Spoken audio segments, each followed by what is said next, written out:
اسماعیل ظریفی روزنامه‌نگار و شاعر مقیم پنجکент کارخانه طلای زرافشان و دو مسئول حکومت پنجکент را برای بی اساس و دروغ نامیدن یک مقاله او درباره کمبودهای این کارخانه به دادگاه کشیده 500,000 سامانی همچون ضرری معنوی طلب کرده است. اسماعیل ظریفی در صحبت با رادیوی آزادی گفت که دادگاه پنجکент او را درباره دعوای کارخانه زرافشان علیهش در جریان گذاشت و او نیز به نوبت خود 27 سپتامبر عریضه دعوایی پیش آورد. ظریفی گفت پاسخ به مقاله‌اش که در هفته‌نامه تاجیکستان ماه ایول چاپ شده بود برخلاف طلبات قانونی مطبوعات در نشریه حکومت پنجکent زرافشان به چاپ رسیده است. او میگوید در پاسخ نوشتند که یگان فکت و رقم‌های آورده درباره کمبودهای کارخانه طلای زرافشان اساسی واقعی ندارد و مؤلف گویا دروغ گفته است. حاضر من عریضه پیشنهاد کرده ایستادم که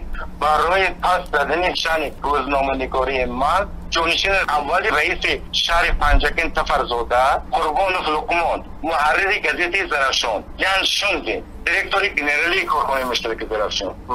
فرخ اسرافیلوف حقوق شناس کارخانه مشترک زرافشان و من 500,000 سامانی جبران دهند. ظریفی همچنین گفت او از دادگاه خواست است که جوابگران برای این اعمال خود توسط نشریه زرافشان رسما عذر پرسند. طلب دیگری ظریفی از دادگاه این است که کارخانه مشترک زرافشان برای از 13 آگوست به اجازه‌نامه دولتی کار کردنش و نخوابانیدن دو کارگاه خود به جوابگری کشیده شود و همه فایده در این سمت‌ها به دست آورده‌اش به بودجه تاجیکستان گذرانیده شود. ظریفی میگوید در مقاله‌اش برخی مشکلات کارخانه طلای زرافشان از جمله روزی کاری 12 ساعته کارگران محلی، ضعف تکنیکی بی‌خطری و فرق از حد زیادی ماهانه کارگران عادی و منیجرها و حقوق شناسان این کارخانه را بر اساس فکت و رقم‌ها بیان کرده است. ولی به قول او در مقاله جوابی مقامات دلیل‌های آورده او را بی‌پایه و نادرست نامیده او را برای پهن کردن فکت و رقم‌های بردروغ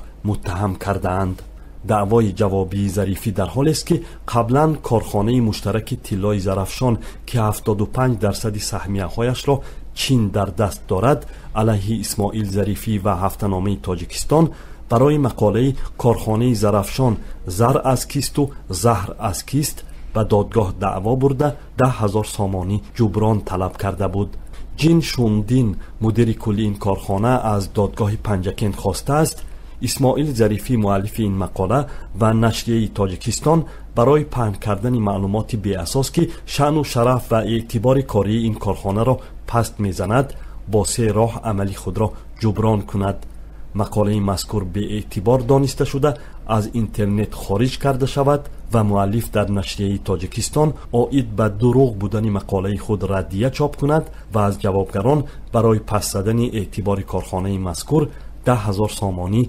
پاداشی ضرری معنوی رویانیده شود.